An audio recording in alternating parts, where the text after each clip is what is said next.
नमस्कार, आप देख रहे हैं मास्टर स्ट्रोक। मैं आपके साथ शोभना यादव। रूस और यूक्रेन की जंग को आज 55 दिन बीत गए। लग रहा था कि लड़ाई जल्द खत्म हो जाएगी, पर ऐसा हुआ नहीं।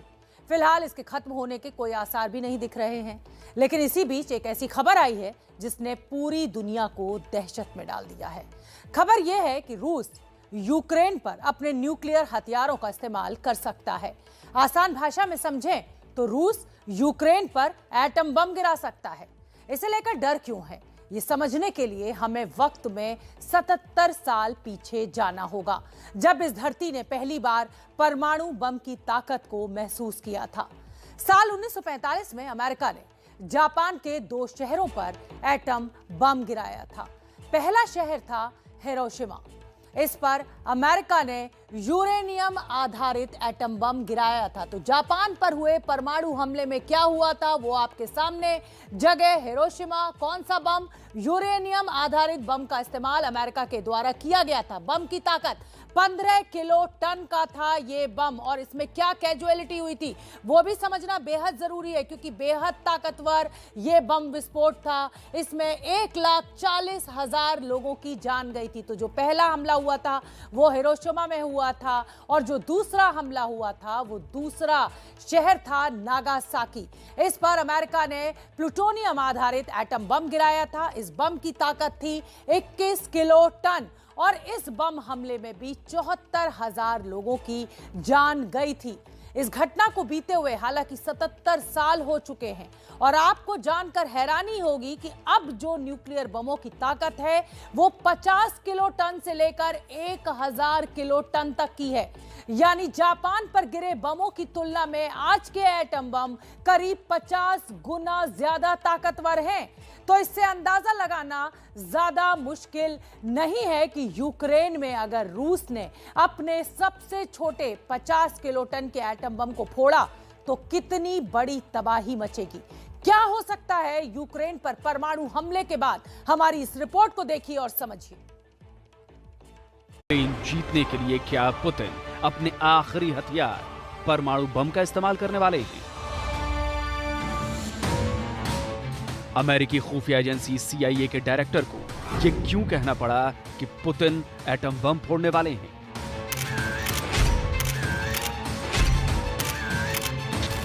क्या रूस के न्यूक्लियर अटैक की खुफिया खबर के बाद ब्रिटेन और अमेरिका ने यूरोप में अपनी परमाणु पनडुब्बियों को तैनात किया है? ये तस्वीरें ब्रिटेन और अमेरिकी परमाणु पनडुब्बियों की हैं जो इस वक्त यूरोप में जिब्राल्टर में पहुंच चुकी हैं। ये न सिर्फ न्यूक्लियर ताकत से चलती हैं, बल्कि इनके जरिए परमाणु हमला भी किया जा सकता है, क्योंकि ब्रिटेन को लग रहा है कि रूस कभी भी यूक्रेन पर न्यूक्लियर अटैक कर सकता है। यानी पूरी दुनिया एक बार फिर परमाणु युद्ध के खतरे में घिर गई है, और यह खतरा इतना बड़ा है कि धरती पर मौजूद करीब करीब हर देश को इसका खामियाजा भुगतना पड़ सकता है। आपको जानकर हैरानी होगी कि रूस के पास दुनिया के सबसे ज्यादा एटम बम है। इस वक्त रूस के पास कुल 4,477 न्यूक्लियर वॉरहेड्स हैं। इनमें से 1,588 परमाणु बमों को रूस ने तैनात कर रखा है, यानी ये एक्टिव हैं, जबकि 2,889 एटम बम रिजर्व में रखे गए हैं।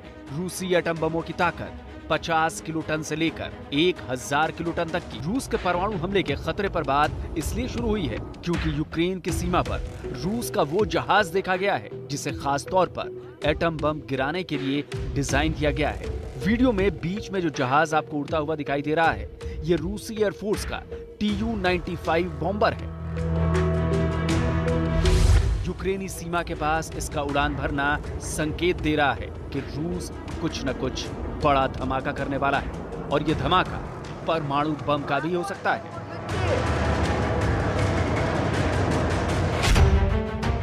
यूक्रेन के राष्ट्रपति ज़ेलेंस्की पिछले कई दिनों से लगातार कह रहे हैं कि रूस उनके देश पर न्यूक्लियर अटैक करने वाला है। अपने ताजा इंटरव्यू में उन्होंने कहा है कि दुनिया को परमाणु हमले के लिए तैयार रहना चाहिए और उन्हें एंटी रेडिएशन दवाइयों का स्टॉक जमा कर लेना चाहिए।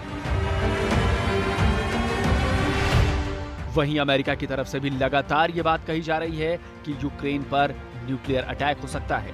अमेरिकी खुफिया एजेंसी CIA के डायरेक्टर विलियम बर्न्स ने कहा है कि पुतिन लड़ाई को जीतने के लिए एटम बम का इस्तेमाल कर सकते हैं। उन्होंने कहा है कि अमेरिका इस बात को लेकर बेहद चिंतित है कि यूक्रेन संघर्ष में रूस द्वारा परमाणु हथियारों का इस्तेमाल करने की बहुत ज्यादा संभावना है। राष्ट्रपति पुतिन और रूसी लीडरशिप की हताशा को देखते हुए और जिस तरह उन्हें लड़ाई में नाकामी का सामना करना पड़ा है, उसे देखते हुए हम सब में से कोई भी इस खतरे को हल्के में नहीं ले सकता कि परमाणु हथियारों का इस्तेमाल किया जा सकता है। और हम आपको बता दें कि अगर यूक्रेन पर रशिया ने एटम बम गिराया तो समझ लीजिए धरती पर अब तक मची तबाही के सारे रिकॉर्ड्स टूट जाएंगे। बर्बादी का अंदाजा लगाने के लिए कुछ आंकड़े हम आपको दिखाते हैं और ये आंकड़ा यह है कि आप ये मान लीजिए कि रूस द्वारा गिराए गए बम की ताकत अगर 300 किलो टन होगी तो इसका सबसे भयानक जो असर है वो 4 किलोमीटर के दायरे तक होगा। यानी इस दायरे में तो सब कुछ पलक झपकते ही राख हो जाएगा। इससे निकला खतरनाक रेडिएशन 30 किलोमीटर के दायरे तक अपना असर दिखाएगा और इससे कम मरने वालों की जो संख्या है वो 3 लाख तक हो सकती है। तो अब आप ये समझिए कि अगर बम की ताकत 300 किलो टन है और अगर यही बम की ताकत 1000 किलो टन हो जाए तो क्या हो सकता है। यानी उस बम का जिसकी ताकत 1000 किलो टन हो, इसका सबसे भयानक असर जो है वो 11 किलोमीटर के दायरे तक देखने को मिल सकता है और बर्बाद हो जाएगा जो कुछ भी इसकी जद में आएगा। इससे निकलने वाला रेडिएशन 85 किलोमीटर दूर तक फैलेगा और कम से कम 10 लाख लोगों को अपना शिकार बनाएगा। ये रेडिएशन 10 लाख लोगों की जान जा सकती है, मौत हो सकती है और इसीलिए हम कह रहे हैं कि ये सब एक बम की वजह से होगा। अब सोचिए इतनी ही ताकत वाले 8 से 10 बम अगर रूस ने यूक्रेन के ऊपर गिरा दिए तो फिर क्या होगा। ऐसी तबाही के बारे में कोई कल्पना भी नहीं कर सकता। शायद करोड़ों लोगों की जान चली जाएगी, पर बात यहीं खत्म नहीं होती।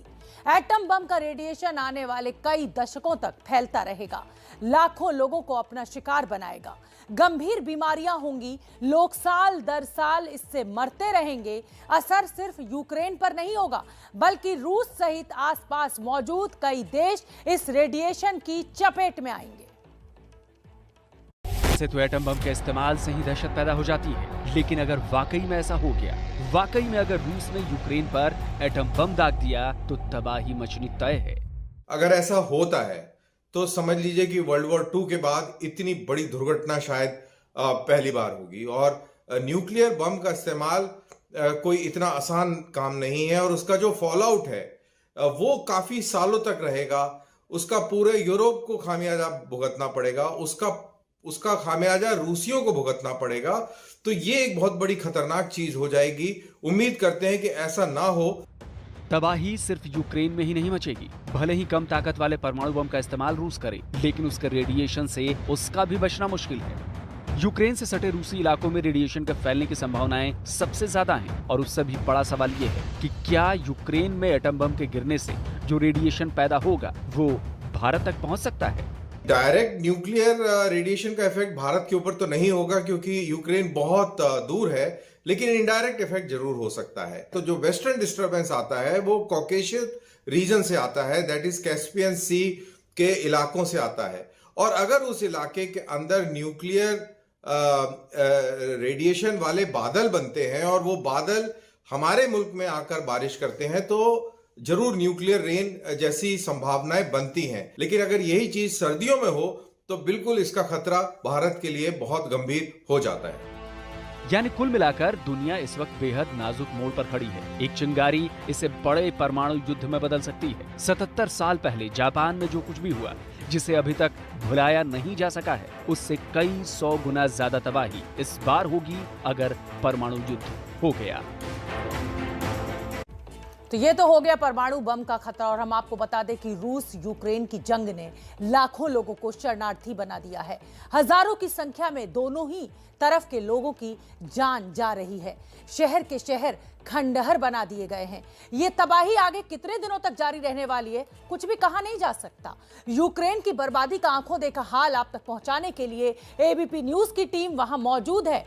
युद्ध किन हालातों में और कैसे लड़ा जा रहा है, ये दिखाने के लिए मेरे सहयोगी मृत्युंजय सिंह अपने साथ आसिफ खान के साथ जंगल में 23 किलोमीटर भीतर पहुंचे, जहां रूसी सेना अपने बंकर, अपना बेस बनाकर रह रही है। ग्राउंड जीरो से हमारी ये खास रिपोर्ट देखिए। रूस और यूक्रेन के बीच जंग जारी है। दोनों ही तरफ से जबरदस्त गोलाबारी हो रही है। अब रूसी सेना ने यूक्रेन के पूर्वी छोर पर अपने हमलों को तेज कर दिया है। एबीपी न्यूज की टीम यूक्रेन में ग्राउंड जीरो पर मौजूद है। एबीपी न्यूज संवाददाता मृत्युंजय सिंह और वीडियो जर्नलिस्ट आसिफ खान उस जंगल में पहुंचे जहां रूसी सेना ने अपना बंकर और बेस बनाया था। 38 दिनों तक रूसी सेना यहीं पर रही। इस बंकर तक पहुंचने के लिए एबीपी न्यूज की टीम जंगल में 23 किलोमीटर अंदर गई। एक जंगल में हम हैं जहां पर रूस की सेना ने अपने बंकर बनाए हुए थे और यहां से यूक्रेनी सेना पर हमला किया था और जगह जगह रूस की सेना के बंकर आपको नजर आएंगे जंगल के बीच में। एबीपी न्यूज़ की टीम यूक्रेन में है और हम उस बंकर में पहुंचे हुए हैं जहां पर रूस की सेना थी। और ये देखिए, यहाँ पर रूस की सेना ने यहाँ अपना हथियार सेटअप किया हुआ था और इन जगहों पर बैठकर रूस की सेना ने यहाँ पर फायरिंग की थी। जंगल में लड़ाई लड़ी जा रही थी। जिस बंकर में हम हैं, हमने यहाँ पर इजाज़त लिया हुआ है। यूक्रेन की सेना ने हमें परमिशन दिया हुआ है क्योंकि इस जगह से एंटी माइनिंग का काम हो चुका है। यानी जब सेना पीछे हटती है तो वहाँ माइंस बिछा देते हैं ताकि बाद में जो सेना आए वो घायल हो जाए और ब्लास्ट हो जाए तो उसमें उन्हें नुकसान हो जाए। लेकिन यहाँ एंटी माइनिंग हो चुका है क्योंकि उन्होंने हमें बताया कि किस किस क्षेत्र में आप रिपोर्टिंग करिए और इसलिए हम यहाँ तक पहुँच पाए हैं। रूसी और यूक्रेनी सेनाओं के बीच कितनी भयानक जंग यहाँ हुई थी उसका अंदाजा आपको यहाँ की तस्वीरें देखकर लग जाएगा। जगह जगह मौजूद गड्ढे बता रहे हैं कि यहाँ पर मोर्टार के गोले गिरे थे। जबरदस्त लड़ाई हुई थी। जब यहाँ बंकरों में लड़ाई हो रही थी तो यहाँ पर भी मिसाइल अटैक हुए हैं। जहाँ जहाँ मिसाइल अटैक हुए हैं, जहाँ जहाँ मोर्टार गिरे हुए हैं, वहाँ इस तरह से बड़े बड़े गड्ढे हो गए हैं। ये रूस की सेना का बंकर जहाँ पर फिलहाल अब सेना पीछे हट गई है और ये तस्वीरें आपको दिखाते हैं। देखिए बंकर किस प्रकार से यहाँ पर है और यहाँ से सेना ने पोजीशन लिया हुआ था।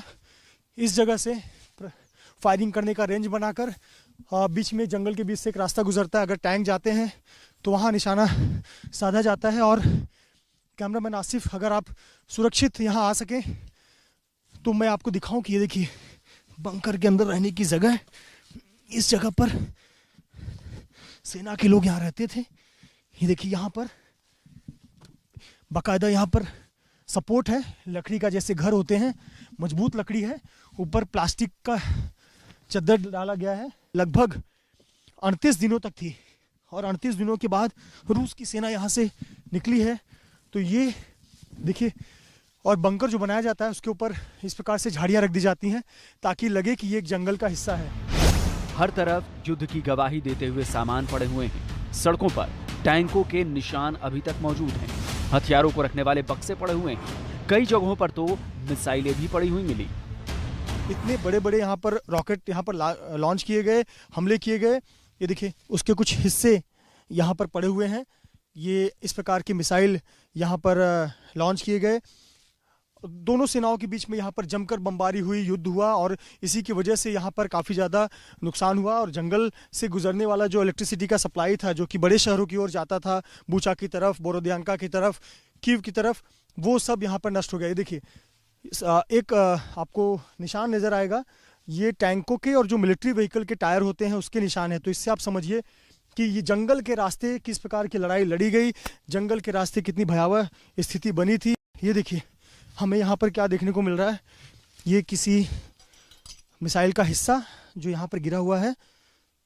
और ये देखिए, ये हमें इस पर क्या लिखा हुआ है, ये इसमें ज़रूर हथियार आते हैं। हाँ देखिए, ये मिसाइल यहाँ धंस गया है, इसे हम हाथ नहीं लगाएंगे। ये मिसाइल यहाँ पर धंस गया है, गड्ढा हो गया है और थोड़ा सा हिस्सा आप देख सकते हैं यहाँ पर मिट्टी में। रूसी सेना ने यहाँ अपने रहने खाने पीने तक का इंतजाम किया हुआ था। सैनिकों के सोने के लिए बिस्तर बने थे।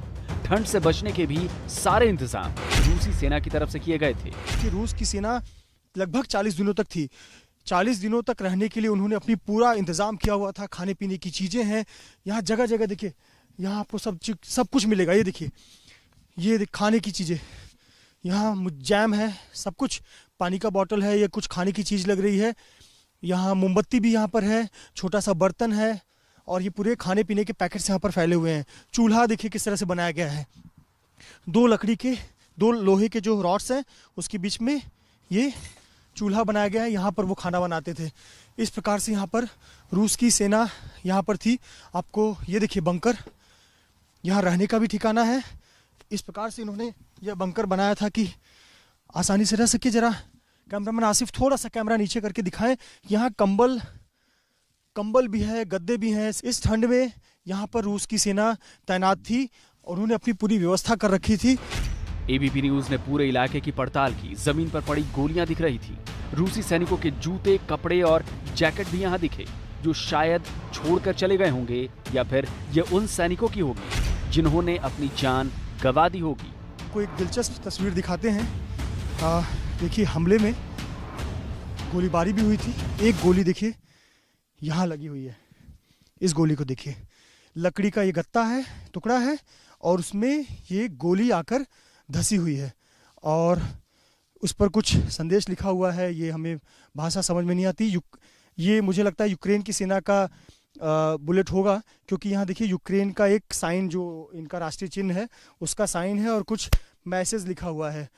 तो इससे आप समझिए। और ये देखिए बुलेट्स, ये बुलेट्स देखिए, बहुत सारे यहाँ पर बुलेट्स हैं, यानी यहाँ जमकर गोलीबारी भी हुई होगी। और ये देखिए रूसी सैनिकों के कपड़े हैं, यहाँ पर उनके जूते हैं, उनके कपड़े हैं, उनके इस्तेमाल की गई चीज़ें हैं। यहाँ पर जैकेट्स नज़र आ रहे हैं। कुल मिलाकर यहाँ की लड़ाई भले ही खत्म हो गई है, लेकिन यूक्रेन में सैकड़ों ऐसी जगहें हैं जहाँ पर अभी भी जबरदस्त जंग जारी है। ये खत्म कब होगी कुछ कहा नहीं जा सकता। उत्तर से दक्षिण तक और पूरब से लेकर पश्चिम तक लगभग सभी पड़ोसी देश भारत के साथ या तो सीमा विवाद में उलझे हुए हैं या फिर वो भारत के बढ़ते कद से परेशान होकर साजिश का जाल बुन रहे हैं। पहले इस जाल को ग्राफिक्स के जरिए हम आपको समझाते हैं। भारत के लिए सबसे बड़ा सिरदर्द बना हुआ है पश्चिम का पड़ोसी पाकिस्तान, जो आतंकवाद, ड्रग्स और हथियारों की सप्लाई कर भारत को नुकसान पहुंचाने की लगातार कोशिश कर रहा है। तो आप देख सकते हैं पाकिस्तान आतंकवाद और तस्करी भारत को परेशान करता है। अब अफगानिस्तान की कर लेते हैं। अफगानिस्तान से भी अवैध हथियार और ड्रग्स की तस्करी एक बड़ी परेशानी का रूप ले रही है। भारत के खिलाफ अगर हम चीन की बात करें तो चीन की सैन्य साजिशें और सीमा विवाद का भी कोई अंत नहीं है। यानी सीमा विवाद आप जानते ही हैं किस तरह से पिछले दिनों लद्दाख में विवाद बढ़ता रहा है और सैन्य और सीमा विवाद जो है वो भारत और चीन के बीच सबसे बड़ी चिंता का सबब है। श्रीलंका से अगर हम बात करें तो हमारे रिश्ते अच्छे जरूर हैं, लेकिन वहां चल रहे आर्थिक संकट ने भारत के लिए एक शरणार्थी समस्या खड़ी कर दी है, क्योंकि बड़ी संख्या में रिफ्यूजीज जो हैं वो भारत का रुख कर रहे हैं। पहले ही भारत बांग्लादेशी शरणार्थियों से, रोहिंग्या मुसलमानों जो शरणार्थी हैं उनसे परेशान है और अब ये श्रीलंका से आने वाले शरणार्थी जो हैं वो भारत के लिए समस्या को बड़ा कर रहे हैं। बांग्लादेश से भी हालांकि हमारे रिश्ते अच्छे हैं, इसके बावजूद तस्करी, घुसपैठ और टेरर फंडिंग जो है वो रुकने का नाम नहीं ले रही है। ये बांग्लादेश से भी जो समस्याएं हैं वो हमने आपको दिखाई। बांग्लादेश के बाद अगर हम आगे बढ़ें और म्यांमार की बात करें तो म्यांमार की रोहिंग्या समस्या जो है वो भारत के लिए एक परमानेंट सिरदर्द बन चुकी है। पिछले कुछ सालों से नेपाल भी भारत के साथ सीमा विवाद को हवा देने में जुटा हुआ है और अगर नेपाल ऐसा कर रहा है तो वो सिर्फ चीन की शय पर ऐसा कर रहा है। दिल्ली में हुए दंगे के तार भी अब पड़ोसी देश बांग्लादेश से जुड़ रहे हैं। पुलिस अब इस तार का ताना बाना सुलझाने में लगी हुई है। इस पर भी दिल्ली दंगों के सिलसिले में ताबड़तोड़ एक्शन में आई पुलिस ने पकड़े गए आरोपियों पर शिकंजा और कस दिया है। और हम आपको बता दें कि पुलिस ने जो 5 आरोपी, हालांकि 25 गिरफ्तारियां हो चुकी हैं, लेकिन जो 5 आरोपी हैं उन पर एनएसए लगाया है। एक एक कर ये तस्वीर आपके सामने है। पहला नाम अंसार, दूसरा सलीम, सोनू चिकना जो बंदूक लिए हुए हाथ में नजर आया था, दिलशाद और आहिर, ये वो 5 लोग हैं जिनके ऊपर एनएसए लगाया गया है। एनएसए के शिकंजे में मुख्य आरोपी अंसार के साथ साथ आरोपी सलीम, सोनू चिकना, दिलशाद और आहिर पर भी एनएसए लगा है। एनएसए में बिना आरोप के 1 साल तक जेल में रखने का प्रावधान होता है। दिल्ली में भविष्य में दंगे रोकने के लिए एनएसए के तहत यह कार्रवाई की गई है। तो 5 आरोपियों पर एनएसए लगाने के साथ ही क्राइम ब्रांच इस केस की जांच 14 एंगल से कर रही है और इसमें एक बड़ा एंगल है दंगों की साजिश के बांग्लादेश से जुड़ते तार। कैसे सामने आया ये कनेक्शन और कैसे पुलिस जोड़ रही है साजिश के तार, देखिए हमारी इस खास रिपोर्ट में। क्या दिल्ली जलाने की चिंगारी 1500 किलोमीटर दूर से आई?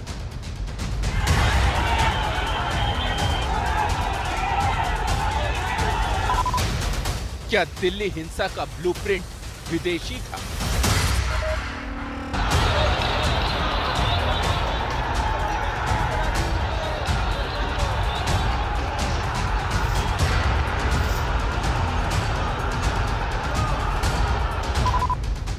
क्या बांग्लादेश से जुड़े हैं दंगों के तार?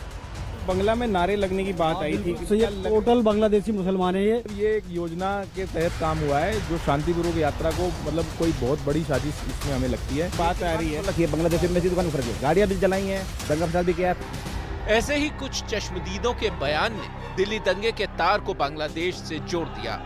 अब दंगे के 3 दिन बाद जब साजिश की परत साफ हो रही है तो हिंसा का कनेक्शन बंगाल से होते हुए बांग्लादेश तक पहुंच रहा है और अब इस पर राजनीति की दुकान भी खुल चुकी है। सारे के सारे लोग बांग्लादेशी घुसपैठिए हैं।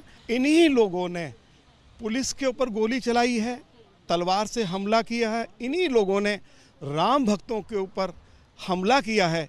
यदि पुलिस राम भक्तों के बीच में, दंगाइयों के बीच में दीवार बनकर नहीं खड़ी होती तो बहुत सारे लोग मारे जा सकते थे। जिस तरह से पुलिस पर, पार्टी पर हमला हुआ है उससे और ज़्यादा आशंका ये बढ़ गई है कि उस इलाके में बांग्लादेशी, रोहिंग्या और इनका भी एक बहुत बड़ा नेटवर्क है। इनकी भी जांच करके उन पर कार्रवाई होनी चाहिए। दंगों के बांग्लादेश कनेक्शन का मामला इसलिए तूल पकड़ रहा है क्योंकि इस केस में जिन 2 चेहरों को मास्टरमाइंड माना जा रहा है उनकी जड़ें पश्चिम बंगाल से जुड़ी हुई हैं और वो भी बेहद मजबूत हैं। मुख्य आरोपी मोहम्मद अंसार का पुश्तैनी गांव पश्चिम बंगाल के हल्दिया में है, जबकि सोनू चिकना की भी जड़ें पूर्व मिदनापुर से ही जुड़ी हैं। आरोपियों के इस कनेक्शन का खुलासा होने पर एबीपी न्यूज की टीम हल्दिया के कुमारपुर गांव पहुंची, जहां अंसार का पुश्तैनी घर है। यहां के लोगों से जब हमने अंसार के बारे में जानना चाहा तो वो उसके साथ खड़े नजर आए। ये बताइए कि यहाँ पर कितने वर्षों से रहते हैं, आपका क्या उनसे रिश्ता है और कैसे देखते हैं अंसार को अपने परिवार? हाँ, मैं चाचू बोलता हूँ, ठीक है। वो बहुत दिन छोटे से देख के आ रहे हैं, ठीक है। यहाँ पर आता है, बहुत अच्छा आदमी है। तो आप खुद उनके रिश्तेदार हैं, साले हैं यहाँ पर। ये बताइए, जब भी मिलते हैं, जब ये तस्वीरें देखी तो क्या सोचा? मैं सोच के तो आश्चर्य रह गया क्योंकि ऐसा अंसार भाई ऐसा आदमी नहीं है, ठीक है। पहले यहाँ पे आता है मिलजुल के सबको, ईद के टाइम हो, ठंडा का टाइम है, कंबल देना, लॉकडाउन में आके सबको चीनी देना, छोले देना, सबको इफ्तारी देना, सब कुछ करता है। दरअसल दंगे के पैटर्न को देखते हुए ये शक है कि इसकी साजिश भी रची गई और इसके लिए फंडिंग भी हुई है। इसलिए पुलिस ये जानना चाहती है कि कहीं सोनू चिकना और अंसार के तार पश्चिम बंगाल से होते हुए बांग्लादेश तक तो नहीं पहुंचते हैं। पुलिस की इस आशंका के ठोस कारण भी है, खासकर अंसार की अय्याशी के फोटोग्राफ्स। कबाड़ी का काम करने वाले अंसार की इस 5 स्टार लाइफस्टाइल ने पुलिस को उसके बांग्लादेश कनेक्शन की जांच के लिए मजबूर किया है और अब पुलिस इसे लेकर एक्शन मोड में आ चुकी है। पुलिस अब मुख्य आरोपी मोहम्मद अंसार के मोबाइल रिकॉर्ड की जांच करेगी, जिसमें उसके व्हाट्सएप, एसएमएस और इंटरनेट कॉलिंग ऐप के रिकॉर्ड खंगाले जाएंगे। इसका मकसद ये पता करना है कि क्या अंसार किसी बांग्लादेशी के संपर्क में है और अगर हाँ तो वो कौन है। इसके साथ ही अंसार के बैंक खातों की भी जांच होगी ताकि किसी विदेशी फंडिंग का पता लगाया जा सके। पुलिस जहांगीरपुरी दंगों के बांग्लादेश कनेक्शन की तलाश इसलिए भी कर रही है क्योंकि माना जाता है कि इस इलाके में बड़ी संख्या में अवैध बांग्लादेशी और रोहिंग्या बसे हुए हैं। यहाँ के स्थानीय लोगों का आरोप है कि अवैध बांग्लादेशी और रोहिंग्या आए दिन उनके लिए परेशानी का सबब बनते हैं। जितनी भी लूटपाट, चोरी चकारी सब इन्हीं की है और यहाँ पे ये मारपीट कम करते हैं, लूटपाट ज्यादा करते हैं। यह बांग्लादेशी का सारा एरिया है। यहाँ पर आप किसी बच्चे से भी पूछेंगे कि बांग्लादेशी कहाँ रहते हैं तो सब बताएंगे कि यहाँ पर इस जगह पे सारे बांग्लादेशी रहते हैं। सीने झपटी भी कर लेते हैं, चोरी चकारी भी करते हैं, गुंडागर्दी करते हैं। सी ब्लॉक के आगे बांग्लादेशी, जी ब्लॉक के अंदर आके 2020 के दंगों की जांच की चार्जशीट में लिखा है कि जहांगीरपुरी के सी ब्लॉक से बसों में भरकर अवैध बांग्लादेशी घुसपैठियों को शाहीन बाग के प्रदर्शन में शामिल कराया गया था, जिसकी तादाद करीब 300 थी। यही नहीं, चार्जशीट के मुताबिक ये लोग पथराव और हिंसा में भी शामिल थे। अब हिंसा जहांगीरपुरी में ही हुई है तो पुलिस बांग्लादेशी कनेक्शन की पुख्ता जांच में जुट गई है। वैसे तो जहांगीरपुरी हिंसा की जांच पुलिस 14 एंगल से कर रही है, क्योंकि मुख्य आरोपी अंसार की हिस्ट्री को जितना खंगाला जा रहा है उतने ही राज बाहर आ रहे हैं। अब अंसार की एक फेसबुक प्रोफाइल सामने आई है जिसमें उसका नाम राज मल्होत्रा नजर आ रहा है। इस प्रोफाइल में अंसार की अय्याशियों की तस्वीरें हैं। एक और तस्वीर में अंसार एक बंदूक के साथ भी नजर आ रहा है। अंसार के विदेश कनेक्शन को तलाशने की बड़ी वजह यही है कि अंसार की ऐसी तस्वीरें और उसका रहन सहन बताता है कि उसके पास पैसे की कमी नहीं है। लेकिन ये पैसे कहां से आ रहे हैं, पुलिस अब इसकी तह तक पहुंचना चाहती है, क्योंकि इसी कनेक्शन से पूरी साजिश का ताना बाना बेनकाब होने की उम्मीद है। और चलिए मास्टर स्ट्रोक में आगे बढ़ते हैं और इस समय की बड़ी खबर आपको बता देते हैं। दिल्ली हिंसा के सिलसिले में पुलिस ने एक और आरोपी को गिरफ्तार किया है। इस शख्स का नाम गुलाम रसूल गुल्ली है। गुल्ली पर आरोप है कि सोनू चिकना को हथियार इसी ने सप्लाई किया था। इसके साथ ही सलीम चिकना भी पुलिस के शिकंजे में है। ये तस्वीर हम आपको दिखा रहे हैं गुलाम रसूल उर्फ गुल्ली की, जिस पर आरोप है कि उसने सोनू चिकना को हथियार मुहैया कराया था। सोनू चिकना का जो भाई है वो उससे एक दिन पहले सलीम चिकना वो भी गिरफ्त में है पुलिस की। दिल्ली दंगे में ये बड़ी गिरफ्तारी मानी जा सकती है गुलाम रसूल की, क्योंकि हथियार की सप्लाई करने का सीधा लिंक गुलाम रसूल उर्फ गुल्ली से जुड़ रहा है। ये वही सोनू चिकना है जो हथियार लहराता हुआ दिल्ली दंगों की जो तस्वीर आई थी जहांगीरपुरी से, उसमें साफ देखा जा सकता था। तो दिल्ली दंगों के बांग्लादेश कनेक्शन की पड़ताल के बाद अब पाकिस्तान की अफगानी साजिश का पर्दाफाश करेंगे। जम्मू कश्मीर में सुरक्षा एजेंसियों को आतंकवादियों के पास ऐसे हथियार और उपकरण मिले हैं जिससे सुरक्षा एजेंसियां भी हैरान हैं। दरअसल ये ऐसे एडवांस डिवाइस हैं जो पाकिस्तानी सेना तक के पास नहीं है, बल्कि इनका इस्तेमाल अमेरिका और नेटो की सेनाएं करती हैं। पिछले कुछ दिनों से घाटी में इन्हीं एडवांस उपकरणों की मदद से आतंकवादी कई बार सुरक्षा बलों को चकमा देने में कामयाब रहे हैं। मास्टर स्ट्रोक में इस खतरे को लेकर हमने 5 दिन पहले यानी 14 अप्रैल को ही आगाह किया था और अब घाटी से आई रिपोर्ट में यह अंदेशा हकीकत में बदल गया है। घाटी में कैसे पहुंच रहे हैं मेड इन अमेरिका हथियार, हमारी इस रिपोर्ट को देखिए और समझिए। अफगानिस्तान में छोड़े गए अमेरिकी हथियारों को तस्करी करके पाकिस्तान लाया जा रहा है। तस्करी का ये पूरा खेल पाकिस्तान की बदनाम खुफिया एजेंसी ISI के मास्टर प्लान के तहत खेला जा रहा है। पाकिस्तान हथियारों का ये खेल सिर्फ और सिर्फ भारत को नुकसान पहुंचाने के लिए खेल रहा है और अगर इस पर लगाम नहीं लगी तो भारत के लिए बड़ा खतरा बन सकता है। सिर्फ 5 दिन पहले ही ABP न्यूज ने इस खतरे से आगाह किया था और अब यह आशंका सच साबित हुई है। अफगानिस्तान से जिन मेड इन अमेरिकी हथियारों के कश्मीर पहुंचने का डर था वो अब घाटी पहुंच चुके हैं। सुरक्षा एजेंसियों को घाटी में 15 इरिडियम सैटेलाइट फोन मिले हैं। इसके साथ ही वाईफाई से लैस थर्मल इमेजिंग डिवाइस भी पाए गए हैं। ये सभी उपकरण पहले उत्तरी कश्मीर में मिले और अब दक्षिणी कश्मीर में भी इनके होने की पुष्टि हुई है। आतंकियों के पास मौजूद इरिडियम सैटेलाइट फोन और wifi enabled thermal imaging device का इस्तेमाल अफगानिस्तान में नाटो सेनाएं करती थी। इनका कश्मीर के आतंकियों के पास पाया जाना एक बड़े खतरे की आहट है, क्योंकि इससे साबित होता है कि अफगानिस्तान में अमेरिका के छोड़े गए हथियारों को कश्मीर तक पहुंचाने का रूट तैयार हो चुका है।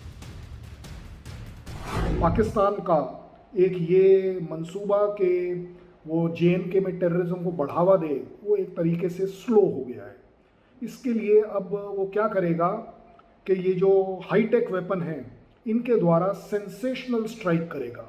कम स्ट्राइक लेकिन बहुत बड़ी कैजुअल्टी, बहुत बड़ा नाम, कोई बड़ा टारगेट चूज कर पाएगा क्योंकि हाईटेक वेपन्स हैं। हालांकि सुरक्षा एजेंसियों का मानना है कि अब तक पाए गए उपकरणों से बड़ा खतरा नहीं है, लेकिन ये आतंकियों के लिए काफी मददगार साबित हो सकते हैं। जम्मू कश्मीर में आतंकवादियों के पास से जो मेड इन अमेरिका उपकरण मिले हैं वो पाकिस्तानी सेना के पास नहीं है और अफगानिस्तान में नेटो सेनाएं इसका जमकर इस्तेमाल करती थी। इससे साफ है कि ये अफगानिस्तान से ही भारत पहुंच रहे हैं। इस पूरे रूट को समझने से पहले हम आपको इन उपकरणों के बारे में बताते हैं। पहले इरिडियम फोन की हम बात कर लेते हैं। दरअसल इरिडियम अमेरिका की सैटेलाइट कम्युनिकेशन कंपनी है। इस कंपनी के 66 सैटेलाइट्स हैं। इरिडियम अपने सैटेलाइट से दुनिया भर में नेटवर्क प्रोवाइड कराती है। इरिडियम का दावा है कि उसका नेटवर्क कहीं भी डाउन नहीं होता है। इरिडियम नेटवर्क सुरक्षित भी माना जाता है और इसीलिए अफगानिस्तान में नेटो सेनाएं इसी भरोसे काम भी करती थीं। यही फोन अब घाटी में आतंकवादियों के पास से मिला है और इसके साथ wifi less thermal imaging device भी पाया गया है। उपकरण से दुश्मन की लोकेशन तो पता चलती ही है, रात के दौरान बेहद मददगार साबित होता है ये उपकरण इंसान के शरीर की गर्मी को पहचान कर सिग्नल दे देता है। रात के सर्च ऑपरेशंस में आतंकी सुरक्षा बलों को चकमा देने में कामयाब होते हैं। घाटी में पिछले 15 दिनों के दौरान 2 ऐसी वारदातें हुई हैं जिसमें आतंकवादी इसी wifi less thermal imaging device की मदद से न सिर्फ सुरक्षा बलों को चकमा देने में कामयाब रहे हैं, बल्कि उन्होंने हमारे जवानों को नुकसान भी पहुंचाया है और यही पाकिस्तान का इकलौता मकसद भी होता है। पाकिस्तान के पास जो भी हथियार यूएसए से आया होगा, अफगानिस्तान के द्वारा सप्लाई किया गया होगा, मुझे नहीं लगता कि पाकिस्तान आर्मी उसे खुद इस्तेमाल कर पाएगी और ना ही उनमें वो काबिलियत है। वो हथियार सिर्फ और सिर्फ टेररिस्ट के हाथ आएगा और वो टेररिज्म के हाथ इसलिए आएगा क्योंकि टेररिस्ट अकेला है जो उसकी एक कीमत अदा करेगा, वो पैसे देगा। अफगानिस्तान में छोड़े गए अमेरिकी हथियार तस्करी कर पाकिस्तान पहुंच रहे हैं।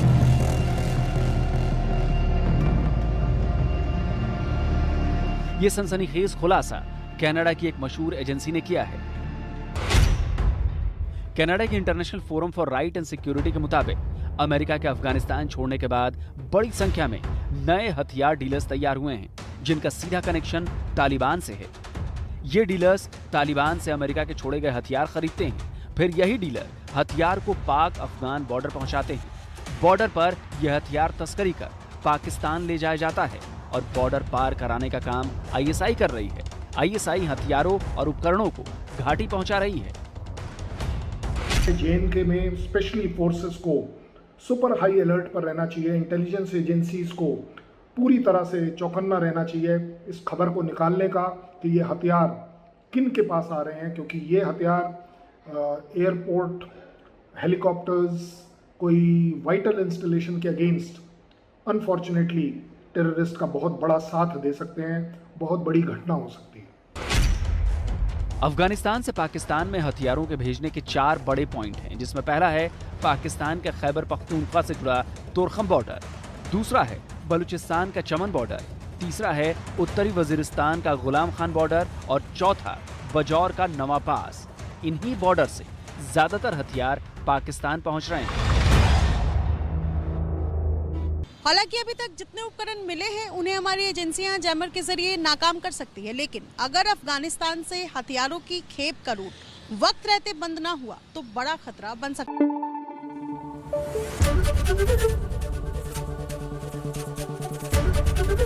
एबीपी न्यूज आपको रखे आगे।